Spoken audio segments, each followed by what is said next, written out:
Olá, seja bem-vindo a mais um podcast da Arquitetura Equestre. Eu sou Diana Brooks, fundadora do escritório Arquitetura Equestre, onde a gente se dedica a fazer projetos de áreas, hípicas, fazenda e todo tipo de estrutura para o campo, que envolve também os cavalos. Hoje eu tô aqui com ele, que é especialista no sono do cavalo, Thiago Oliveira. Seja muito bem-vindo. Obrigado. Acho que vou pedir para você se apresentar, falar um pouquinho, né, da sua formação, tanta coisa para falar, que acho que você pode se apresentar muito melhor do que eu aqui.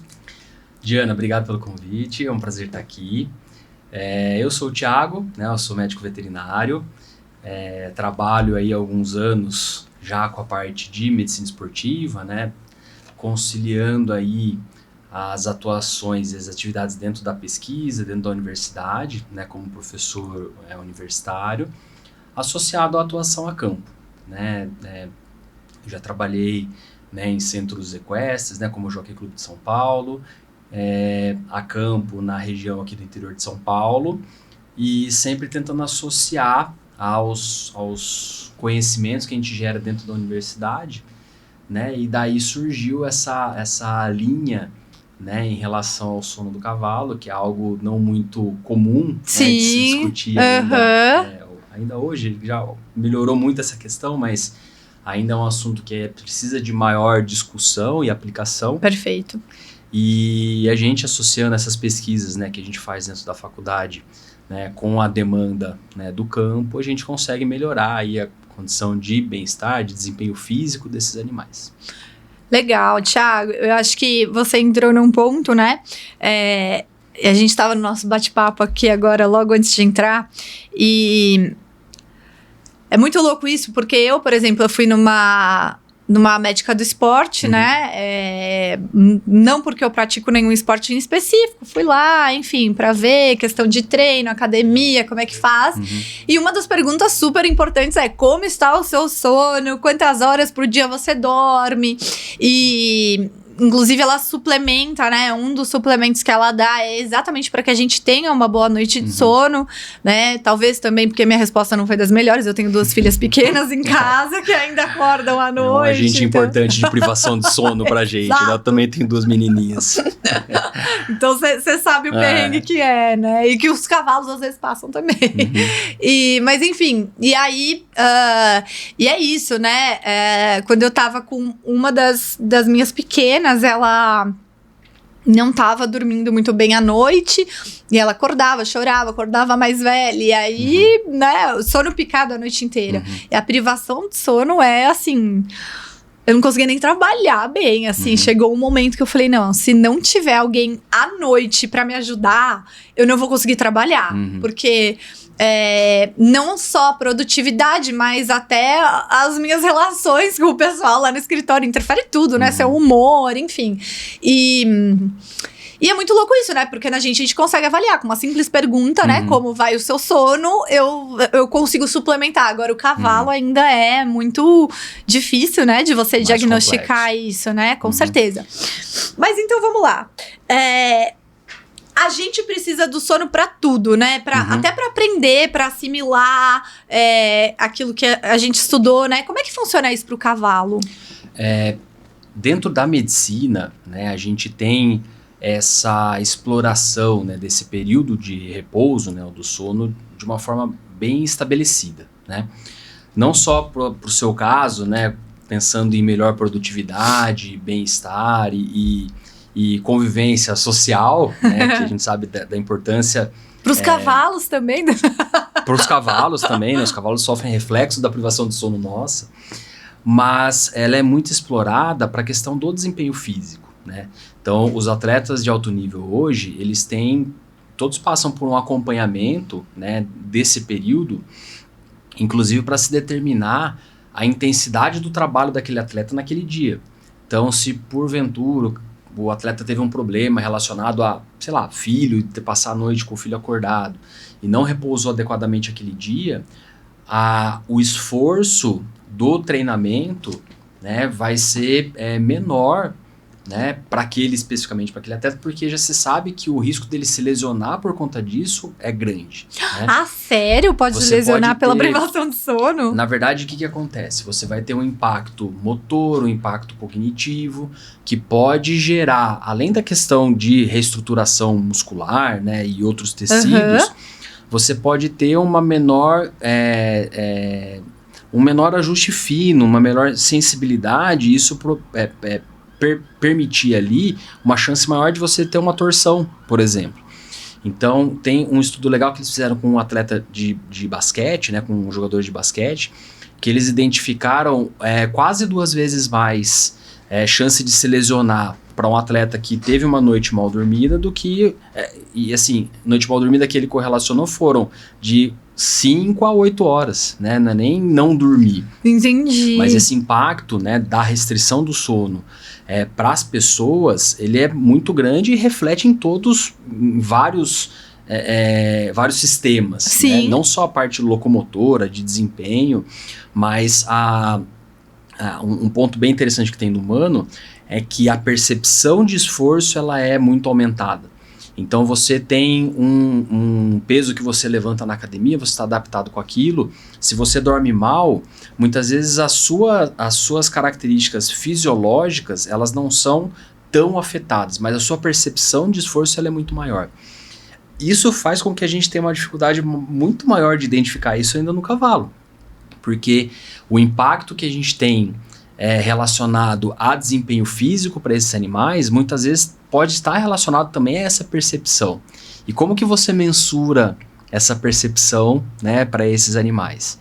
Pode estar relacionado a um mau desempenho, mas esse mau desempenho vai ser atribuído a outras... Qualquer outra coisa que não seja o sono. Menos o sono, né? Então é algo que a gente tem isso muito bem estabelecido, né, na medicina, como um impacto grande em relação a atividades desenvolvidas durante o dia, e no cavalo a gente está começando a fazer essas correlações, né?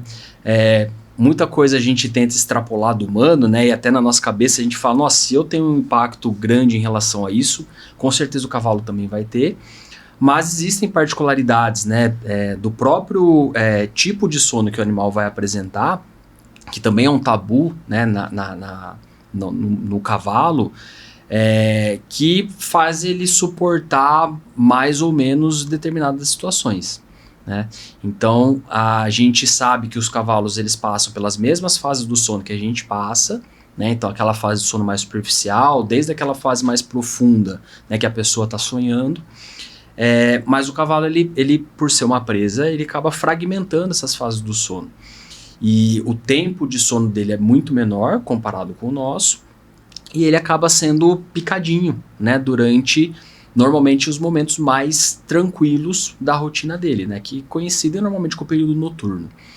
Então, tem bastante coisa que a gente usa, né, dentro da pesquisa da medicina, extrapolando, mas conhecendo as particularidades do cavalo e sabendo que não é tudo que se aplica, né, de estudo. Por isso que a gente precisa dessa pesquisa no cavalo para saber como que ele reage a esses momentos também. Olha só que curioso, eu realmente nunca tinha parado para pensar, e olha que eu já ouvi seu podcast, eu sou muito ávida por conhecimento, né, principalmente pro cavalo, para que a gente consiga sempre melhorar os nossos projetos, né? E eu sempre falo sobre isso também. Muita gente, quando a gente fala que faz projetos de arquitetura, a primeira coisa que as pessoas pensam é: ah, nossa, mas você faz projetos lindos. Muito obrigada, adoro fazer projetos bonitos. Mas os meus projetos, além de bonitos, né? Ou muito mais do que bonitos, eles têm que ser estritamente funcionais. E eu acho que por, né, ser também uma apaixonada por cavalo, por ter crescido no meio do cavalo, que eu tô sempre curiosa, né? E eu realmente nunca tinha me deparado com essa informação da lesão, e nem pra gente, né? Nunca tinha pensado nisso. Mas eu escutei também, e aí você trouxe um dado muito interessante, uma vez que você estava falando sobre o aprendizado, né? Então, por exemplo, quando um cavalo tá sendo domado, né? Onde ele tem que ter uma curva de aprendizado ali gigantesca, um cavalo mais novo, um comando novo que você vai aprender, né? O sono também influencia nessa qualidade do aprendizado, né? Como é que funciona isso? A gente tem, né, já é sabido, né, dentro não só do humano, mas da maioria dos mamíferos, que determinadas fases do sono estão relacionadas a esses processos de aprendizagem, né? Então, desde processos cognitivos até a memorização, né, do que você teve durante o dia. Então, a fixação da memória e do conteúdo que você aprendeu durante o dia, ela é feita durante algumas fases mais profundas do sono durante a noite. Então, se você não passa por essas fases, você acaba tendo uns gaps nesse processo de aprendizado, né? Então, de novo, né, na medicina é muito claro, muito clara essa relação entre aprendizado e repouso adequado. O que a gente vê no cavalo? Animais que têm algum grau de privação ou de restrição de sono, eles tendem a apresentar um déficit cognitivo, né?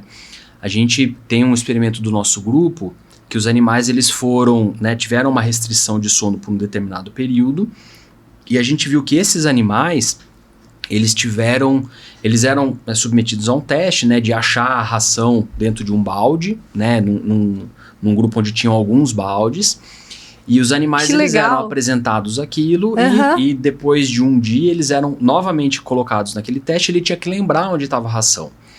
Os animais que tinham passado por um período de repouso, eles encontravam a ração mais rápido do que os animais que não tinham dormido, né, que eles tinham passado pelo processo de privação.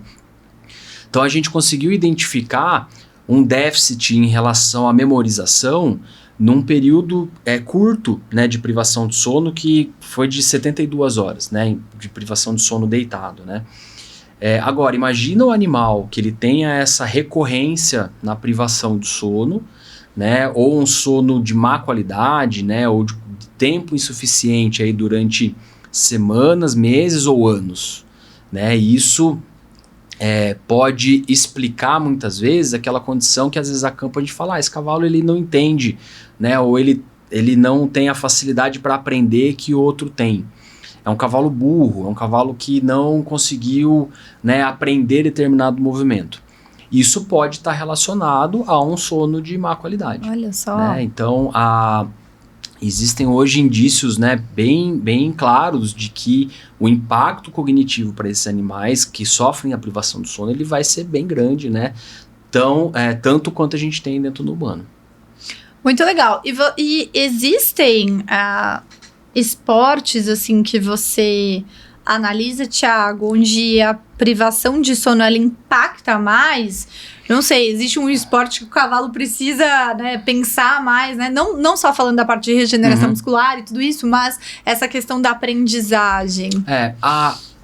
O impacto, né, na questão da privação, ele vai ser, né, tá presente em todas as modalidades, né?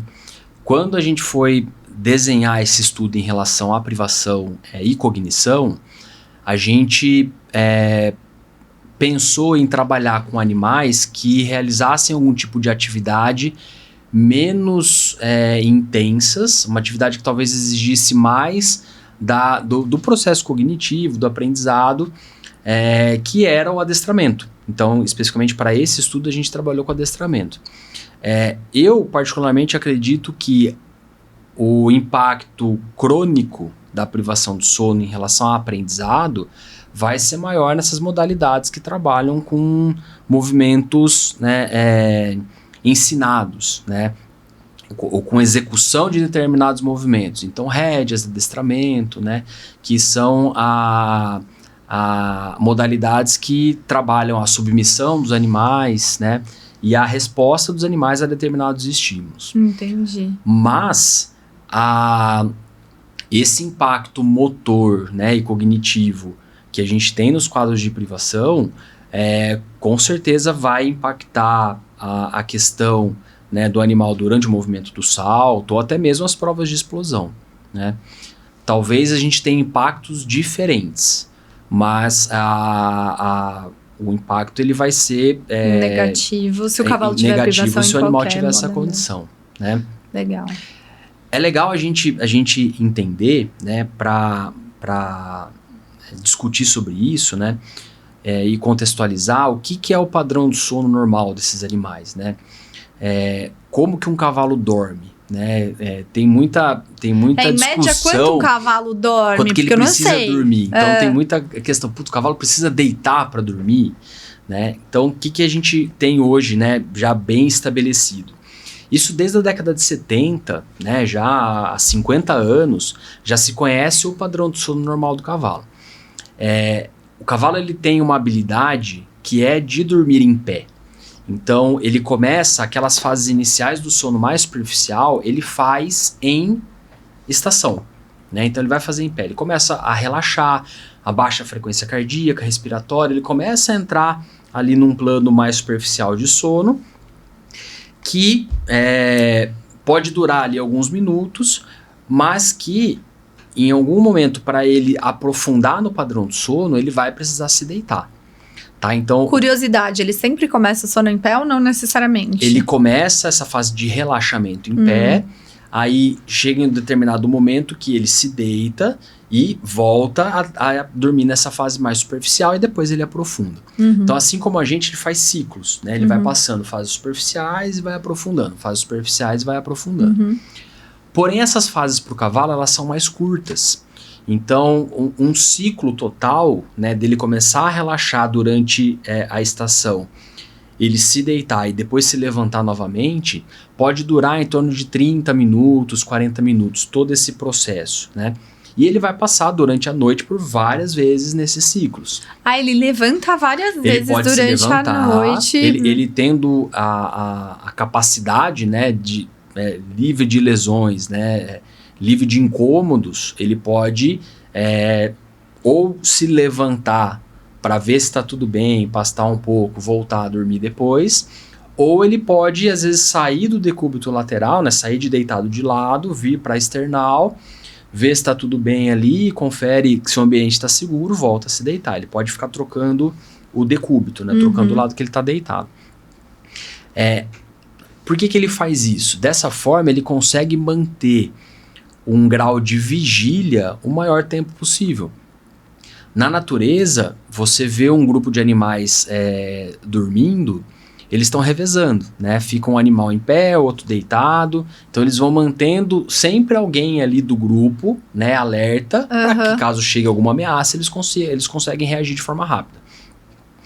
Quando a gente coloca esse animal, às vezes, sozinho, dentro de um piquete ou até dentro da baia, ele perde essa segurança ou esse sentimento de que tem alguém ali vigiando enquanto ele está repousando. Que louco isso. E alguns animais, eles acabam tendo dificuldade de se deitar por conta disso, né? Olha só. Mas alguns animais se adaptam, né? E eles fazem esse sono fragmentado.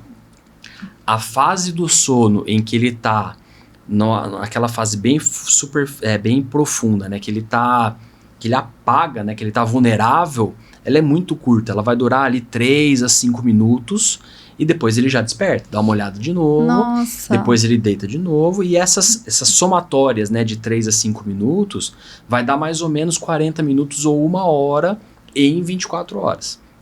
Então, que ele tá completamente desligado, né, vai ser 1 hora e meia em 24 horas, né? Mas por uma característica da espécie. Fisiológica, né? Da natureza que ele dele. Desenvolveu, e ele é capaz de fazer esses processos de consolidação de memória, de restauração muscular, sistema imune, com esse tempo de repouso que ele apresenta. Perfeito, Thiago. Já vou entrar em algumas questões da arquitetura que a gente pode falar aqui, mas antes, você comentou, né, de alguns cavalos que têm essa questão da aprendizagem, né, enfim, alguns esportes que realmente isso é mais importante, né, do que um esporte de explosão, por exemplo. E eu lembro de que você comentou, né, que os cavalos de rédea, né, foi feito um estudo que os cavalos de rédea dormiam mais do que os cavalos de hipismo, né. Você acredita que essa diferença, ela tá mais ligada ao ambiente, né? De repente, cavalo de rédea, eles estão mais presentes na fazenda, e os cavalos de hipismo, salto, é muito mais comum a gente ver as hípicas no meio urbano, né? Assim, na cidade, assim, eu mesma moro na cidade do lado de uma hípica. Você acha que tá mais relacionado a isso do que exatamente ao tipo de esporte, ao esforço do esporte em si? Ou... Hoje o legal disso no cavalo, né, é que a gente está num momento ainda de construção de conhecimento, né? Então, eu tenho as minhas percepções, né, pelos casos que eu atendo e pelos locais que eu visito, mas quando for a minha opinião aqui eu falo, e quando for algo que já é bem estabelecido, já bem baseado em literatura, né, publicado, eu também declaro. Hoje a gente tem poucos estudos que falam dos tempos de normalidade. E a gente vê uma diferença muito grande entre as raças. Mas, como você bem colocou, não é só a raça que difere. Às vezes o manejo que a gente tem no puro sangue inglês é muito diferente do que a gente tem na rédeas, que é muito diferente do que a gente tem no adestramento. Então, ainda não se tem clareza se as diferentes raças têm diferentes tempos de repouso. Na verdade, tem diferentes tempos de repouso, mas não se sabe se é algo da raça em si ou do manejo ao qual eles são submetidos. Para você ter ideia, a gente estudou... Mas o que você acha? Então, eu acho que Fale a sua opinião. O ambiente é muito importante. Entendi. A gente fez um estudo com os animais, né, numa universidade do Texas, em que a gente avaliou os animais do time equestre. Eram animais que não eram muito exigidos, né, da questão esportiva, né, tinha animais de rédeas, acho que tinha salto também, adestramento, mas a gente só trabalhou com os de rédeas.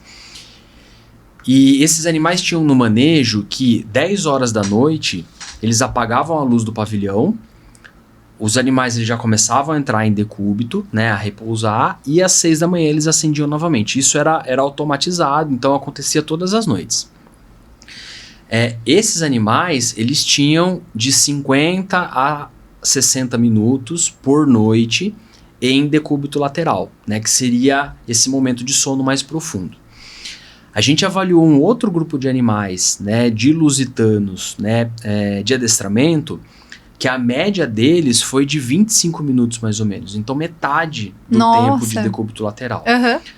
Era uma condição de baias muito baias boas, né? Baias espaçosas, cama boa. Então tinha relativamente um manejo, né, bom.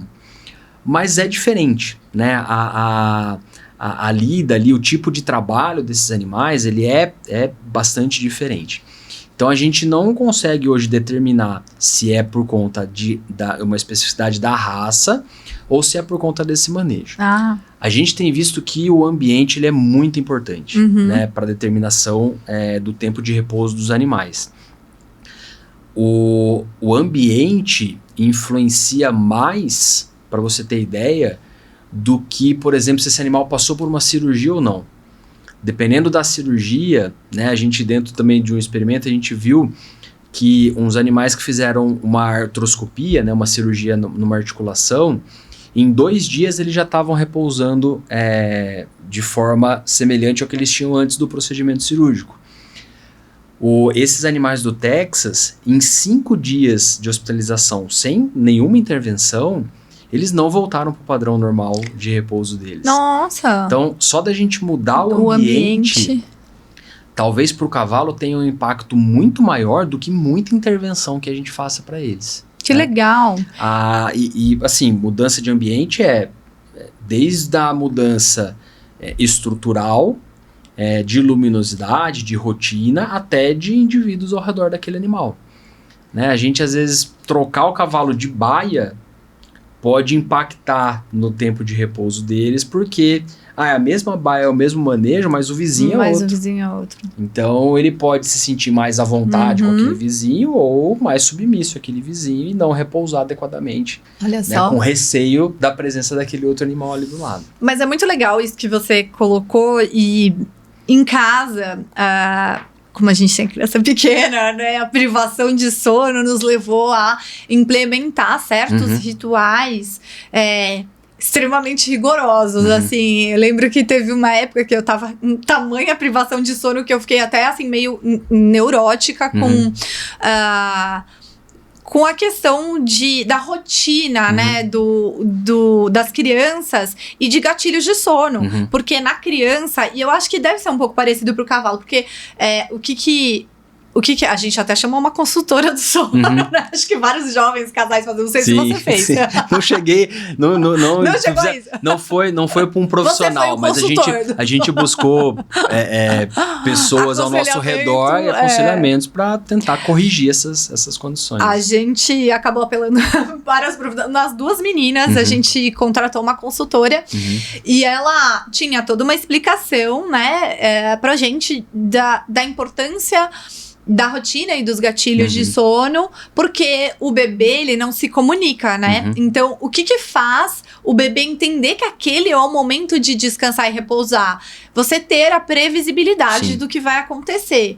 E também você respeitar o dia e noite, né? O nosso ciclo circadiano.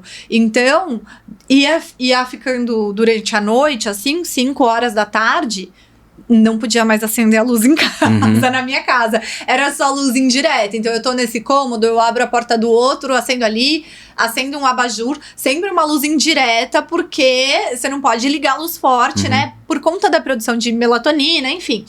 E aí, nossa, eu lembro uma vez até que eu tava dando banho, né? Assim, naquela luz indireta e tal. E aí chegou alguém e ligou a luz do banheiro. Eu tava tão desesperada de privação de sono que eu lembro que eu comecei a chorar. Tipo, falei, não, ela não vai dormir à noite, porque tá assim. Mas enfim. Mas e aí tinha alguns gatilhos. Então, por exemplo, o ritual era exatamente o mesmo todos os dias. Então, dar jantar, meia luz, dar o banho, depois do banho ler a história, chupeta e berço. E a chupeta, né, a gente usa ela como um gatilho de sono pra nossa filha mais nova ainda. E eu sou super rigorosa também. Chupeta é só pra dormir, pra ela entender que deu a chupeta, vá descansar. Então, existe algum mecanismo funciona, que a gente... Né? Funciona. É algo que é quase que automático, né? Sim. É você apertar um botão de desligar. De um touro que ela entendeu. E ela entende, né? E os cavalos não falam, né? Então, eles precisam também dessa previsibilidade, né? Eu imagino como as crianças. Tem ainda outro ponto importante nisso, que o cavalo, ele se sente confortável na rotina, né? O cavalo, ele se sente confortável quando ele sabe o que vai acontecer com ele. Por quê? Ele é uma presa. Então, qualquer coisa que saia ali do que ele está prevendo, o deixa mais alerta. Sim, E às vezes super alerta, né? Em algumas condições. Legal. Então, pode ver, os locais que tem os manejos com os animais mais tranquilos são locais que são regrados em relação ao horário, né? São locais previsíveis. É muito legal que às vezes a gente vai em áreas que tem esses horários aí, por exemplo, horário de almoço de funcionário. É sempre exatamente ali do meio-dia às 2. Se você vai nas cocheiras nesse horário, tem um monte de cavalo deitado. Sério? Porque os cavalos se acostumam, eles sabem que naquele momento vai ter uma tranquilidade ali no ambiente, às vezes ele já trabalhou, vai passar trato, ninguém vai trabalhar. Nada, ele acaba repousando. Olha então só. Eles são super responsivos a esses gatilhos, né? E tem uma questão também, que era a gente fazer uma massagem também, entre o banho e a historinha, tinha uma massagem com um olhinho... um olhinho que é algo, assim, acalmante, sabe? Eu não lembro o nome do produto que era. Tipo, sei lá, vou chutar citronela, mas não é citronela, com certeza, sabe? Tipo, óleo de citronela pra você fazer uma massagem. Pro cheiro, né? Lavanda. Pro cheiro também remeter ao sono, né? E você acha que é possível implementar, por exemplo, eu vou ter uma cocheira. Acho que eu ouvi você falar, de repente você tem uma cocheira onde você apaga rigorosamente as luzes tal horário, ou a partir de tal horário eu vou ter só iluminação indireta, né? Sim. E aí, sei lá, eu solto um cheirinho de lavanda para os cavalos relaxarem e entenderem que esse é o gatilho da hora do sono. A gente tem várias possibilidades de atuação, né, sensorial, né, em relação a esse condicionamento.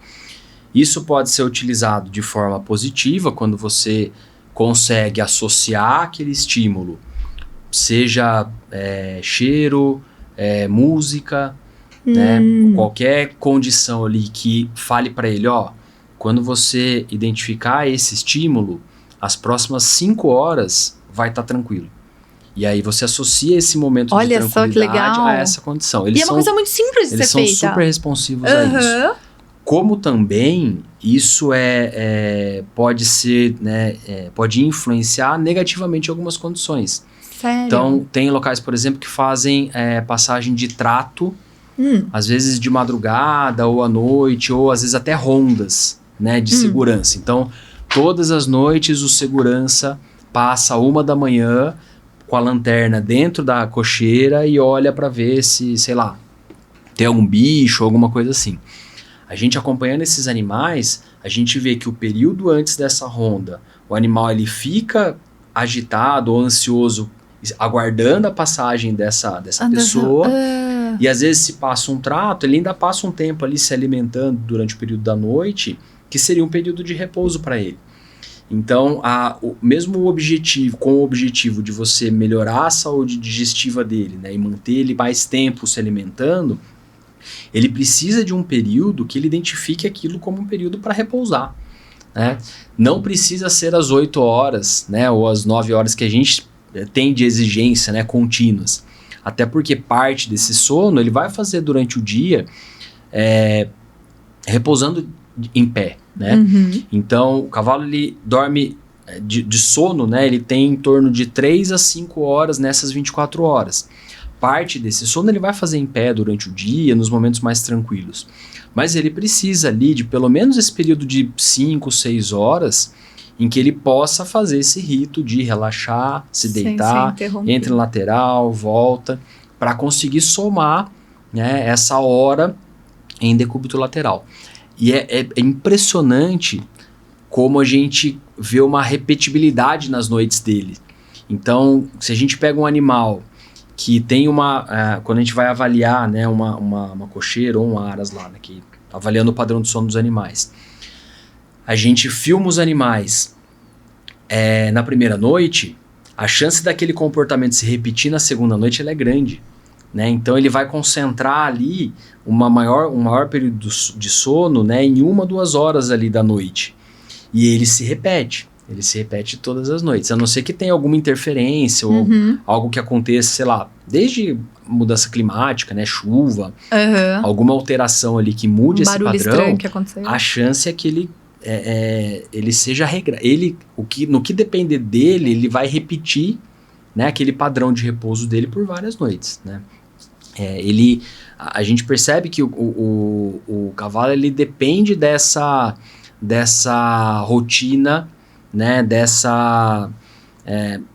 essa rotina regrada, sistematizada, né? Sim. Então, quanto melhor a gente manter período de alimentação, né, período de trabalho, sempre mimetizar as atividades de prova que a gente tem para dentro de casa. Então, quanto mais a gente conseguir, dentro de um ambiente de prova, por exemplo, reproduzir o que a gente tem em casa, menos ele vai sentir essa mudança de ambiente que ele tá apresentando. É verdade, porque até a questão do olhinho, da massagem, tudo, ainda era um gatilho. Quando você vai viajar, leva para um hotel, olha, leva todos esses acessórios junto. Né? A naninha da criança. Para você conseguir fazer. Então, se você tiver um gatilho, onde mesmo em um lugar de campeonato, que acontece muito, Sim. né? Assim, por exemplo, a gente vê animais atletas, tem, né? Todo final de semana tem campeonato acontecendo, mas praticamente todo final de semana eles estão indo aí competir, Sim. né? Então, seria muito legal e muito interessante que as pessoas tivessem acesso a esse tipo de informação, porque às vezes é uma coisa muito simples. E competição muda completamente a rotina, né? Às vezes tem até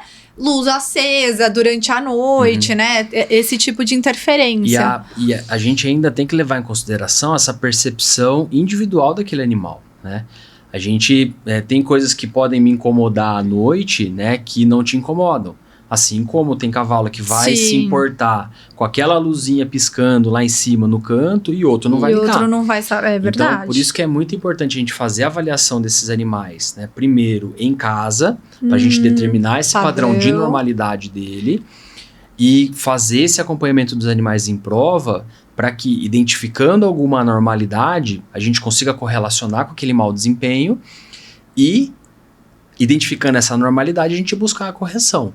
Seja promover um ambiente que seja mais confortável para ele, às vezes mesmo sem mudar tamanho de baia, né? A gente sabe que às vezes nas provas o próprio espaço que o animal tem para se deitar ele é menor do que normalmente na casa dele. Sim. Muda o ambiente, o material, então, o chão que ele... Esse cuidado, né, individualizado, né, do atleta, como a gente tem no humano, ele faz com que a gente consiga reproduzir esse ambiente de repouso adequado para ele e que ele não tenha prejuízo, né, no desempenho físico, né, dele, na hora que especialmente ele vai naquela prova. E você tocou num ponto que é realmente sobre algo que eu ia falar. Então, quando a gente pensa em descanso, agora falando um pouquinho mais sobre a instalação, né? O tamanho da baia, o tipo de piso, a textura, tudo que ele vai ter ali. Isso acaba influenciando também no repouso do cavalo ou na qualidade do sono que ele vai ter? Sim, influencia tanto a questão, né, do espaço disponível, né, quanto o tipo de piso. Existem trabalhos, né, que correlacionam menores tamanhos disponíveis para ele se deitar com um menor tempo de sono. Mesmo, às vezes a gente pensa que é só um espaço suficiente para ele, para ele caber, né? Em relação a deitar. Mas na ele verdade, tem que se mexer. Mesmo duas instalações grandes, a instalação maior, o animal apresentou mais tempo de repouso do que na instalação menor, né? Então tem esse ponto. Mas muitas vezes o cavalo ele consegue se adaptar a essa instalação menor e a gente ainda não sabe a que custo, né, ou a que preço ele acaba conseguindo se deitar e fazer parte do repouso. E existe também trabalhos que correlacionam tempo de repouso com altura e tipo de cama. Né? Então, cama de 5 ou 10 ou 15 centímetros, né, mostrou que a cama mais alta eles apresentavam um tempo maior, né, deitados. Parece óbvio, né, que a cama mais alta vai apresentar um tempo maior de decúbito, né? Acho que a gente também, né, quanto melhor o colchão, mais confortável for aquele colchão, mais vai ficar deitado.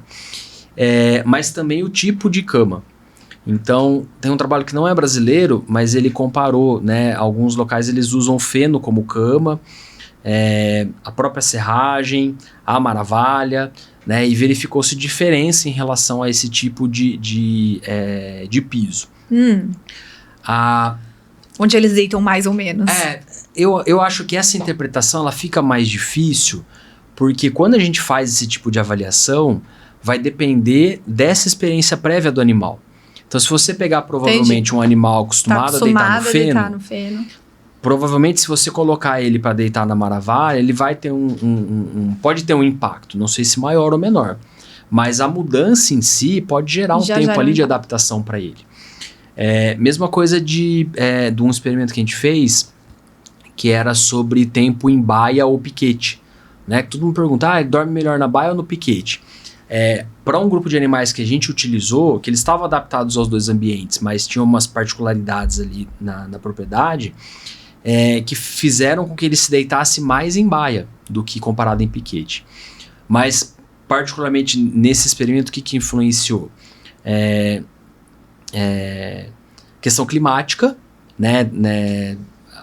No piquete o animal está mais sujeito a mudanças climáticas e um dia mais frio, né, ou um dia que chova, né, o piso fique molhado, pode ser que ele tenha uma restrição maior para se deitar. E nesse experimento propriamente dito, o piquete, o animal ficava isolado no piquete. E no conjunto de baias ele tinha outros animais próximos. Então, não só houve a influência de baia e piquete, mas também de socialização. Se ele fica isolado, ele tem a questão que você falou com os outros animais, provavelmente ele tem esse impacto. Então, volta para a questão da individualidade. Quero saber se meu animal repousa melhor em baia ou em piquete, coloca ele nessas condições e faz o registro. Né, identifica as filmagens, né, faça a avaliação do comportamento desse animal nesses dois ambientes para você conseguir identificar o que vai ser melhor para ele. Isso é feito de uma forma empírica, né? Às vezes o animal tá num piquete e aí você fala, tá emagrecendo, o pelo não tá legal, volta ali para a baia. Ou passa um tempo em baia, fala, não tá muito legal em baia, volta pro piquete. Mas existe essa forma mais objetiva, né, da gente fazer isso. Mais fácil, né, de você levantar com dados concretos também, não só pra achismo. Você consegue provar, né, você consegue provar aquela condição. Mas é muito legal que você colocou isso também, né, porque a gente acredita muito que a cocheira, falando em projetos de arquitetura, né? O melhor habitat para o cavalo é a natureza, né? Que é onde ele foi feito para estar. Mas a gente, obviamente, tem que trazer o cavalo para a estabulagem por uma conveniência nossa, né? Controle, dieta, né? Enfim, entre outras. Então, a cocheira, ela é um fato já, né? Ela é uma realidade. E a gente tenta fazer lá no escritório os projetos de uma maneira que eu, primeiro, simule o ambiente natural que eu tenho dentro da cocheira. O que muitas vezes as pessoas fazem de maneira equivocada é simular o ambiente que eu tenho na minha casa para uma cocheira.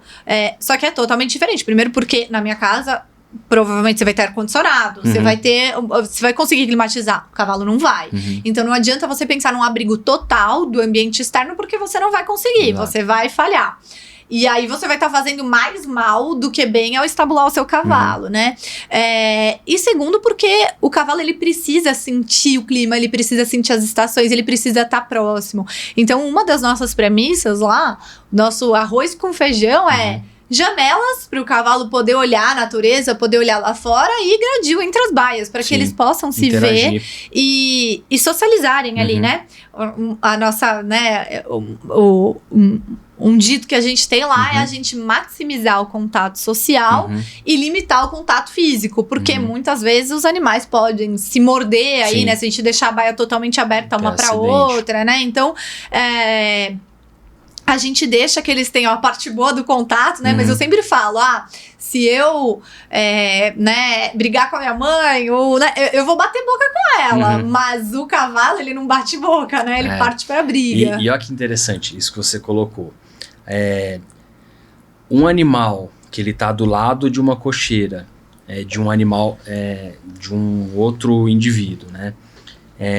Que se você tirar a grade, eles vão se bater, esse animal, provavelmente ele não tem a segurança para estar do lado daquele ali e não achar que ele vai ser atacado em algum momento.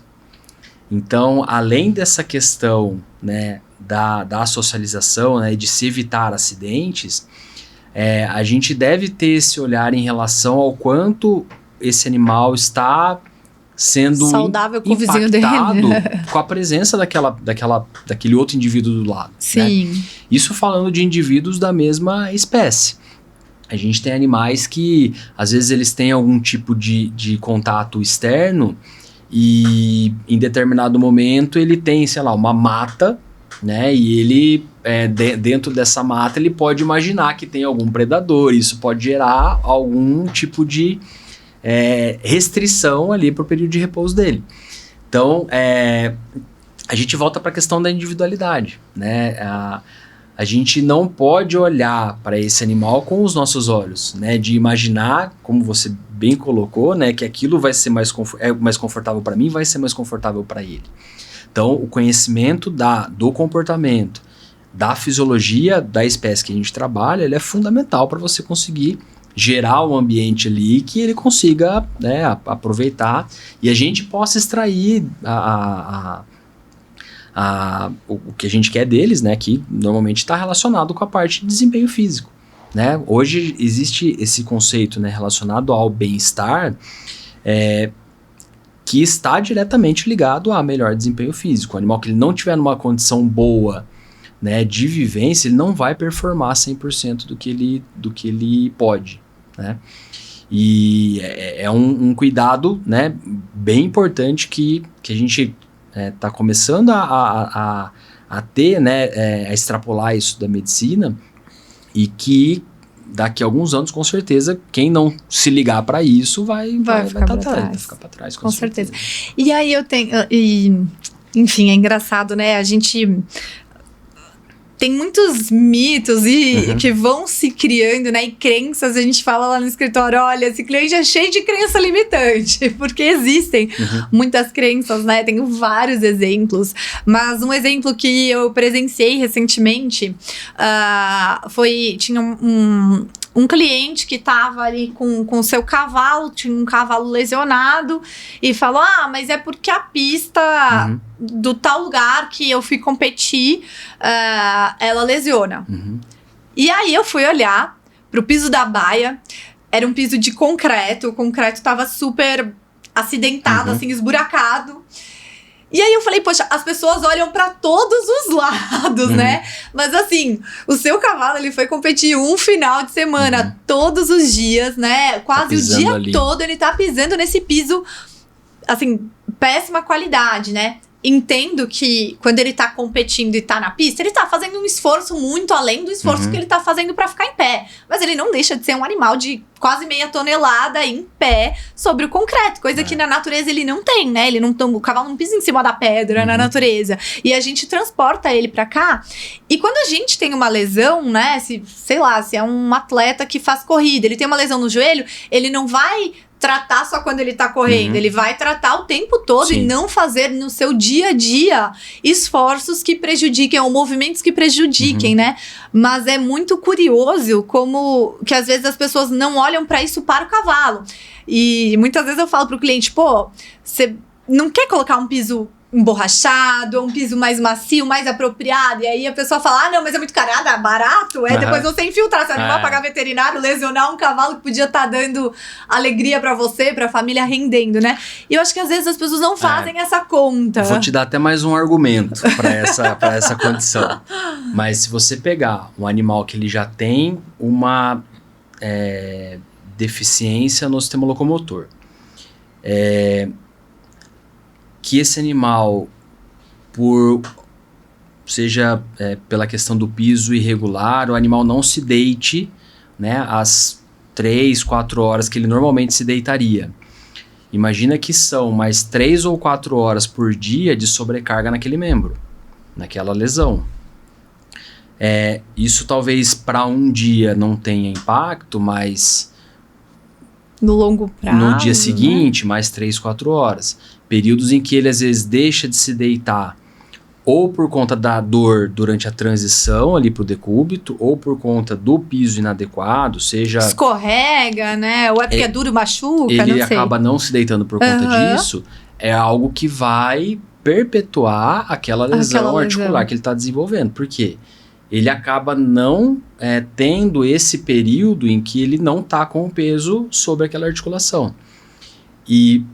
Mas aí ele descansa aquele membro. Beleza, mas ele vai distribuir o peso dele para os outros 3. Então a chance dele sobrecarregar aqueles outros 3 e começar a apresentar problemas naqueles outros é muito maior. Então, é o que você falou, é uma bola de neve, né? Sim. Você tem um problema inicial, que às vezes pode até ter sido causado por uma pista irregular, por um trauma único, né? Dentro de um ambiente de prova, mas que você, dentro da sua casa, está perpetuando, né? Você não está permitindo uma recuperação, né, adequada, porque o animal não está conseguindo se deitar, né, e tirar o peso daquele membro. Sim. Além de toda a questão, né, que a gente já discutiu dessa reconstituição tecidual que é feita durante o período de repouso, né? Em humanos isso é muito discutido, né? Pessoas que conseguem repousar de forma mais adequada no hospital diminuem o tempo de internação. Então, dentro do hospital, você tem vários cuidados para fazer a pessoa descansar, né? Então, evita-se barulho durante a noite, quando possível não ter muitas intervenções, né? Muitas medicações. Por quê? Para a pessoa poder, durante a noite, dormir. Tem hospitais que fazem suplementação, né? Para a pessoa repousar melhor durante a noite. Porque se viu que quanto mais ele repousa durante a noite, menor vai ser o tempo de internação dele. Mais rápida vai ser a recuperação. Legal. E aí, falando sobre isso, né? Sobre desempenho também, né? Tava falando sobre o quanto a recuperação impacta, né? Ela impacta, acredito eu, que, assim, muito diretamente no desempenho que o animal vai ter. E assim como surgem, né, eu falo essas crenças, né, eu ouvi você falando num podcast assim, tem uma doença que é tipo assim, 1% dos cavalos que tem, mas as pessoas não param pra pensar que pode ser privação de sono e acham que é mais essa doença que acontece com quase nenhum cavalo do que necessariamente a privação de sono, né? Essa doença é a narcolepsia, né? Na verdade, qualquer doença que gere algum tipo de letargia ou uma sonolência, né, durante o dia, pode estar relacionada com a privação de sono e pode estar relacionada com várias doenças neurológicas. A narcolepsia é aquela doença que a pessoa ela entra nessa fase mais profunda do sono sem controle. Então a gente está conversando aqui, a pessoa apaga, né? Dorme por um período e depois desperta. É uma doença, mas é uma doença raríssima. Deve ser rara na gente também. Tanto para as pessoas quanto para o cavalo. A gente tem existe essa doença para o cavalo. Ela atribui-se a uma deficiência na produção de um neuropeptídeo, que se eu doso aquele neuropeptídeo e está baixo, aí eu faço o diagnóstico da narcolepsia. Todo lugar que eu vou, né, todo Aras que tem um grupo de animais, né, a pessoa sempre fala assim, a gente tem um animal aqui que desmaia, né, a gente tem um animal aqui que tem esse colapso e tal. E já se fala que, não, esse animal tem narcolepsia, ou nessa propriedade tem um animal que tem narcolepsia. Mas a grande maioria dos casos, né, se não 99,9% dos casos que hoje são diagnosticados, né, ou atribuídas a questão da narcolepsia a ele, na verdade eles sofrem de privação de sono. A privação de sono é uma doença que ela é muito subdiagnosticada. Os colapsos ou os problemas que o animal pode apresentar podem acontecer só durante a noite. Se você não tem uma câmera filmando, você não identifica. Né? Se o animal cai durante a noite, você não identifica. Se você está lá para identificar, provavelmente o animal não vai apresentar essa condição porque ele tenta ele interagir. Vai estar mais alerta, Ele vai estar mais alerta. Sim. Ou por questão de querer interagir com você, ou porque ele vê você como uma ameaça, né? Então, de qualquer forma, uma pessoa junto da baia não é a melhor forma de se avaliar o animal. Monitorar isso. Então, você precisa monitorar na ausência de movimentação, ausência de pessoas, que é via câmera. Sim. Né? Você filmar esses animais via câmera. Eu acho que ilustra bem a importância da gente ter esse monitoramento, né? Até porque eu acho que deve ser a maneira mais eficiente de você conseguir levantar tudo isso, né? Levando em consideração que os cavalos não falam, né? Para você ter ali, a gente, normalmente, para os casos que a gente vai avaliar, se tem a suspeita da privação de sono, a gente vai avaliar esse animal em torno de 5 a 7 noites, né? Os 5 a 7 períodos de 24 horas. Para a gente conseguir não só, às vezes na primeira ou na segunda noite a gente já tem o diagnóstico da privação. Mas para a gente conseguir determinar o que está causando a privação de sono para esses animais, a gente precisa de um tempo maior de avaliação. Entendi. Identificando essa alteração, a gente propõe um tratamento, né, para correção daquela condição. E existe um tratamento com alguma suplementação? Como no meu caso, né? Eu tive que fazer uma suplementação para, sei lá, para eu ter mais sono REM, eu não sei qual foi, mas existe para o cavalo? Não existe nenhuma medicação que vá fazer você forçadamente entrar no sono REM. Né? Existem algumas medicações, né, desde fitoterápicos, né, que eles podem diminuir a sua excitação, diminuir sua agitação, deixar você mais propício mais calminho para entrar nessas fases para entrar nessas fases do sono. Que podem ser utilizadas quando você associa a essa correção de manejo, ou quando você identifica aquela alteração, faz uma correção daquela alteração e associa uma suplementação. Normalmente eu associo suplementação com triptofano, com magnésio, para situações em que a gente consiga, de uma forma multivariada, né? A gente vai atuar em várias frentes para ter essa correção. Tanto na questão de manejo, quanto da questão de suplementação, quanto da questão medicamentosa em alguns casos. E às vezes, Thiago, o proprietário tenta corrigir essa queda no desempenho com suplementação, com medicamento, mas você acha que às vezes o problema tá, na verdade, no sono. Então o cara tá gastando ali, suplementando, tentando melhorar esse desempenho, e se ele melhorar o sono... Imagina vou colocar um cenário aqui, imagina um animal que vai para uma prova de 10 dias que ele fica fora de casa. Se ele passa 1, 2, 3 dias naquele local, ele vai ter um impacto, mas não tão evidente, né? Agora, passados ali 4, 5, 6 dias, 10 dias, né, de prova, às vezes é até atribuído a questão, o animal está cansado, mas se pensa às vezes, tá cansado dali da mudança, que tá fora da casa dele. Muitas vezes quando a gente corrige o padrão de sono desses animais, nesse período que ele tá fora, a gente pode atuar nesse cansaço, né, que o animal apresenta. Em algumas provas, né, o animal começa a apresentar esse cansaço e aí começa a tomar vitamina, né, vários suplementos e não adianta, né? Você vai ter um benefício ali limitado, mas você não tirou a causa, né? Se você ficar tomando algum suplemento ali, né, e não dormir, o seu impacto, né, ele vai ser ainda muito grande. Vai ser enorme. Mas e aí, então, eu também tenho uma questão sobre isso, né? Como é que você avalia? Então a gente, né, você falou bastante sobre o cavalo ser presa na natureza. Então, o cavalo, por ser preso, ele tem um comportamento de tentar disfarçar, né, as suas fragilidades. Fragilidades. E aí, até tem uma história legal, se você quiser comentar, sobre a avaliação dos cavalos na prova, né, que o pessoal não conseguiu avaliar durante um tempo, que eu nem sei quanto tempo era. Mas existe também um período, enfim, se quiser falar sobre... Quando a gente faz essa... Normalmente... eu sou chamado para atender alguns casos, né, que trabalham, que tem a queixa de que o animal treina muito bem em casa e em prova ele não vai bem, né? Então ele treina bem e performa mal.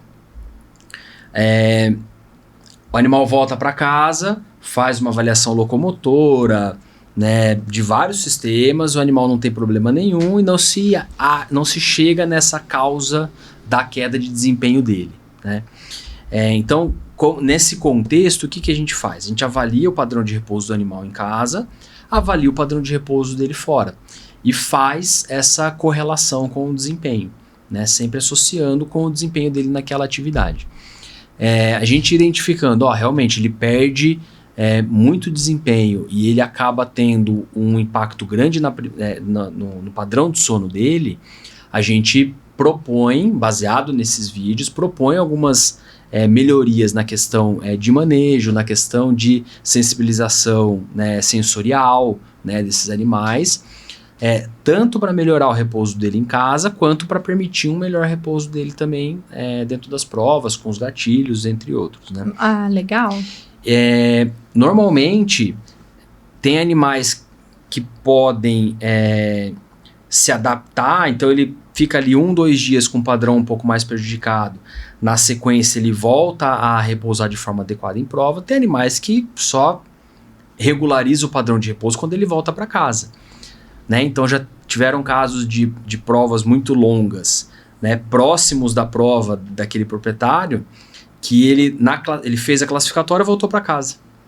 Aí, depois de 4 dias, no dia da final, ele pegou e voltou para dentro da prova. Porque em 4 dias dormindo fora de casa, o impacto ia ser muito grande. Enorme. Maior do que o deslocamento, né? No caso específico daquele animal. Então, dentro desses fatores, né, individuais, né, tem que ser avaliado e dentro das possibilidades a gente consegue atuar. Olha só, que legal. E, Thiago, quais são os impactos reais, né, na vida de um cavalo que não descansa bem, fisicamente, emocionalmente, né, na performance, em pista? Desses animais, né, que tem uma privação crônica, a gente consegue identificar a questão de baixo desempenho físico, né, em privações pontuais.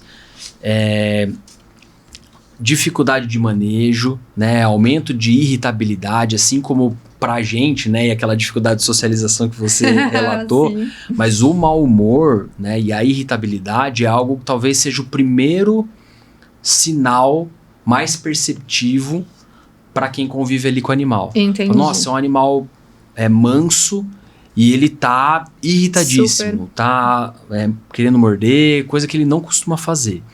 Então, quando tem essa condição, eu já fico atento, porque pode estar relacionada com a questão da privação de sono. Então, isso de forma ali mais pontual, né?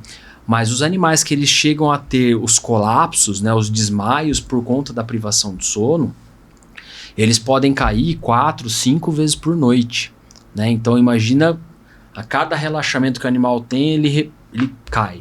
Relaxou, cai. Então, é uma tortura, né? A vida de um animal nessa condição de privação, ela é torturante, né? Porque o animal, no momento de repouso, ele acaba não conseguindo relaxar e tem a queda. Após a queda, o animal levanta, você vê ele irritado, ele às vezes tentando morder o ar, né? Porque realmente é algo que não dá pra gente mensurar, mas o abalo, né, psicológico, mental desse animal é muito grande. Então, esses animais, principalmente, eles têm que ser tratados o mais rápido possível, porque quanto mais tempo ele passa nessa condição, mais difícil é a reversão. Né? Se for uma questão comportamental, animais eles passam anos nessa condição, é bem difícil. Tem animais que eu atendo que a gente tenta minimizar o fato dele cair várias vezes. Nossa. Porque a gente tem dificuldade de retornar ele para essa condição nesses casos mais crônicos. Né? Casos mais não tão crônicos, né? Às vezes mesmo meses, a gente consegue retornar ele à condição de normalidade. Mas quanto mais tempo demora para abordar, mais difícil é o retorno para a normalidade. E a iluminação, Thiago? Muitos proprietários às vezes deixam uma luz acesa ali, né? Seja, enfim, para conseguir ver a presença, né, de um morcego, aquela questão que a gente comentou.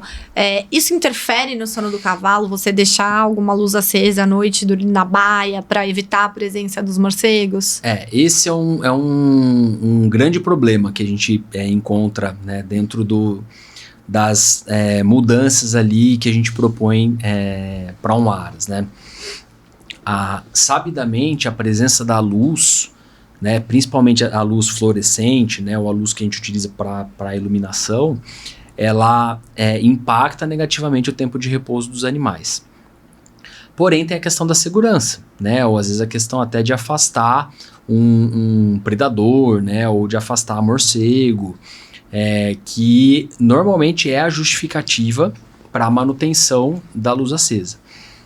O que a gente tenta fazer é encontrar, dentro do que a gente tem disponível, um grau de iluminação que seja suficiente para afastar esses predadores ou dar segurança ali para o local, que impacte menos o padrão de repouso dos animais. Entendi. Né? De novo, como que a gente vai descobrir isso? Né? Como a gente não tem nada bem estabelecido em relação a isso, a gente tem que ir fazendo a tentativa e erro. Então, a gente tenta com iluminação, luzes indiretas, né? Ou, às vezes, uma iluminação um pouco mais fraca, de uma luz incandescente, direcionar alguns pontos que consiga dar conta de afastar esses predadores, mas que impacte menos o padrão de repouso desses animais. E, Thiago, eu tenho uma outra curiosidade também, falando sobre instalações. A gente comentei mais cedo hoje com você, né? Que às vezes, as pessoas são muito reticentes a deixarem a luz natural entrar dentro da cocheira durante o dia. E assim, já foi estudado, e até eu hoje vivo presencialmente nas cocheiras que a gente projeta com luz natural, que realmente não esquenta. Só que existem os estigmas. Às vezes a pessoa foi lá, colocou a luz natural no lugar errado, pegando sol errado, não trabalhou a ventilação direito, realmente vai ficar quente, né? Então é muito comum, aqui no Brasil, principalmente, eu falo que se eu tivesse que colocar o maior erro das pessoas que constroem cocheira sem projeto, eu colocaria que é a ausência de iluminação natural, né? Um bem gratuito que a gente tem em muitas cocheiras. Eu vou durante o dia e tá escuro. Ou tá escuro ou tá com a luz acesa, né? Você não ter iluminação natural durante o dia também pode prejudicar o sono dos cavalos? Pensando que a presença de luz, né, ela mantém o animal em vigília, e a ausência de luz, né, vai fazer com que ele possa repousar de forma mais adequada, não adianta a gente promover uma noite, né, com uma luz mais baixa, né, ou sem luz, se a gente não tivesse esse contraponto, né? Então, durante o dia, a gente precisa de claridade, né? A gente precisa de um ambiente claro, para que ele ali, né, metabolicamente, né, em relação à produção ali de hormônios, né, de mediadores, né, químicos, ele consiga entender, né, e estimular a produção do momento da vigília, né, no momento em que ele está acordado. Então, pro cavalo entender que aquilo é noite ou dia, isso tem uma importância bastante grande. Como a gente conversou anteriormente também, eu trabalho com a parte respiratória, né, do cavalo, né? Então, dentro de ambientes mais escuros, a gente pode ter, né, um ambiente às vezes mais propício para a proliferação de alguns micro-organismos que podem gerar, se inalados, né, e vão ser inalados, problemas respiratórios para esses animais. Sim, então, muito mais umidade, né? Um ambiente mais cheiro, úmido. Mosca, tudo, né? Ele acaba propiciando ou criando ali um ambiente que não é tão adequado para o cavalo e que é adequado para micro-organismos, né, e para parasitas, né? Para moscas, né, que vão trazer algum tipo de prejuízo para o animal. Sim. Então, não só influencia na questão... E a própria amônia, né, a luz, ela ajuda, a luz combinada com a ventilação, ela ajuda, né, a diminuir remover, os níveis de amônia. Né, esses agentes aí que... particularmente, né, falando da parte respiratória também tem um impacto bastante importante. Sim, perfeito. Acho que foi muito legal o nosso bate-papo, Thiago. Acho que é um dos podcasts mais legais, assim, poderia ficar muito tempo aqui. Marca um segundo. Tem que ter uma versão 2, né? Legal. Porque ainda faltaram várias perguntas, mas aí a gente vai emendando uma na outra.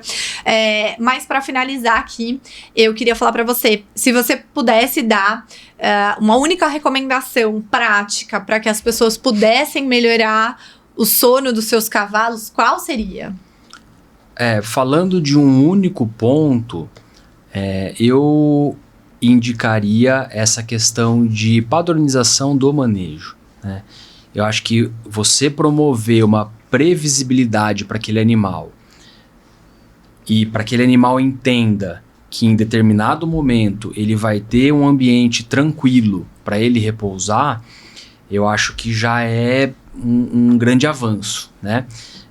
De preferência, esse período ele tem que ser, né, no período de menor movimento, né, e de preferência noturno, né, para respeitar essa necessidade fisiológica que o animal apresenta. Então, quanto mais você conseguir dar essa previsibilidade para esses animais e tentar, eu digo tentar porque é realmente um desafio, mas tentar reproduzir essa previsibilidade em prova, melhor vai ser a resposta dele em relação ao repouso, né? A gente vê, às vezes, o animal vai para a prova, o animal está acostumado a treinar de manhã e repousar à tarde. Vai para a prova, ele começa a treinar à noite, né? Ou a hora da prova dele é noturna. Então esse animal ele precisa de uma adaptação, né? Se a prova dele vai ser à noite, em algum determinado momento ali da preparação dele para aquela prova, ele precisa trabalhar à noite, né? Para que ele se acostume com aquela condição. Com aquela rotina. A gente viu muito isso, né? Eu tive a oportunidade de trabalhar na parte dos esportes equestres no Rio. E boa parte dos outros esportes, eles eram muito tarde. Então a natação, eu lembro que a final da natação era meia-noite, 1h. E aqueles atletas não estavam acostumados a treinar esse horário, né? Então, no período de preparação, o que eles faziam? Eles usavam algo semelhante àquela máscara, né, com iluminação, que a hora que finalizava o dia, eles colocavam aquele óculos, né, com iluminação, e você retardava o final do dia para que ele chegasse ali 11 horas da noite, né, meia-noite, ainda, entre aspas, de dia para ele. Aí, passado esse período, ele dormia até mais tarde no quarto escuro. Né, dormia, sei lá, até meio-dia no quarto escuro. Então ele manipulava. Mandava mensagem errada pro cérebro. Ele mandava mensagem errada pro cérebro para falar para ele, ó, essa hora, seja mais produtivo. Agora 11 horas da noite vai ser o nosso pico de produção. 4 da tarde, o momento que eu vou estar mais alerta, mais produtivo. Né? E isso é possível fazer com o cavalo também. Com o cavalo também, com certeza. Né? Nossa, é o tipo de detalhe que eu jamais, enquanto eu fazia esporte, jamais tinha parado para pensar nisso. E que influencia muito, né? Dentro de algumas rotinas, né? O próprio jockey, né? A gente acaba... Os animais são trabalhados 6 da manhã. E quando que é o horário de prova dele? É 1 da tarde, 2 da tarde. Né? Então a gente precisa começar a tentar preparar esses animais para o que ele vai ser realmente exigido. Né? Jogo de futebol, né? Quantas vezes os atletas eles vão para reconhecer estádio, né? Durante o período da noite, né? Anterior ao jogo, que é para que naquele momento ele esteja mais alerta. A pessoa que sabe que vai jogar naquele momento, né? Que já se manipula para fazer isso, mas é uma pessoa que não sabe. Imagina o cavalo, que não sabe exatamente qual vai ser o momento. Ele não sabe qual que é a hora da prova dele, né? Nossa. Então, quando a gente consegue dar essa previsibilidade pro animal, ele não é pego de surpresa. E aí ele consegue repousar no momento correto e consegue realizar a atividade física no momento correto. Olha só, quantos gatilhos a gente não pode implementar aí para melhorar a produtividade. Eu acho que tem tanta gente, né? Acho que as pessoas investem tanto em tantas tecnologias ou em suplementação, mas às vezes esquecem que os pequenos detalhes na rotina, né, podem fazer toda a diferença. Com certeza.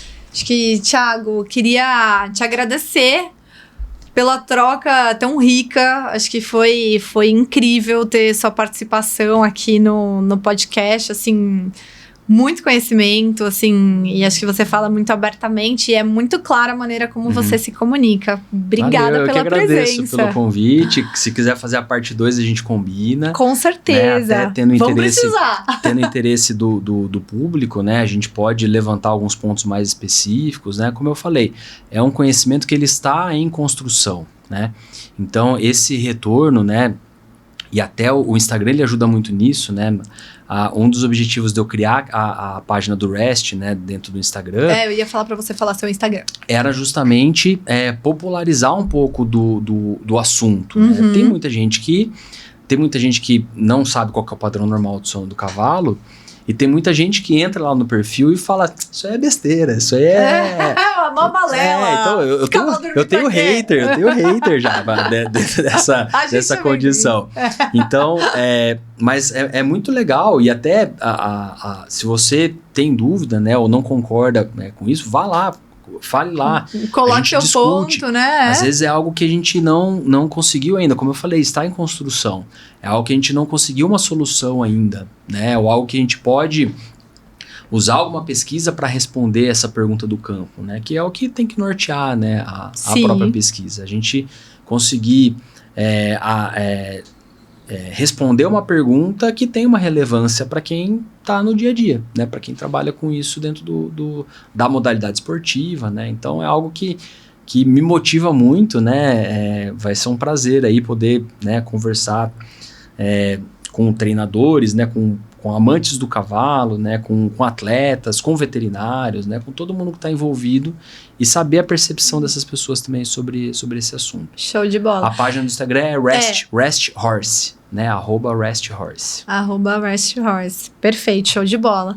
Acompanhem lá, então, pessoal. Vamos lá dar uma olhadinha. O Thiago posta várias coisas interessantes, vídeos interessantíssimos também sobre os cavalos. E queria agradecer você que ficou aí até o final. Espero que tenha gostado desse episódio. Eu amei, assim, achei que ficou muito bom, muito conteúdo denso. E se você gostou também, compartilha com alguém do cavalo. Provavelmente você tem um amigo, um familiar, né? Alguém do seu círculo aí que pode se beneficiar de toda essa informação e conhecimento que o Thiago falou aqui, né? Pessoas que competem e que têm informações valiosas e interessantes aqui dentro, para que as pessoas possam levar adiante, né? E tá sempre fazendo o seu melhor para você e para os cavalos também, porque eu acho que no final das contas esse é o nosso intuito aqui no podcast, compartilhar conhecimento para todo mundo, para que todo mundo tenha acesso a mais informação.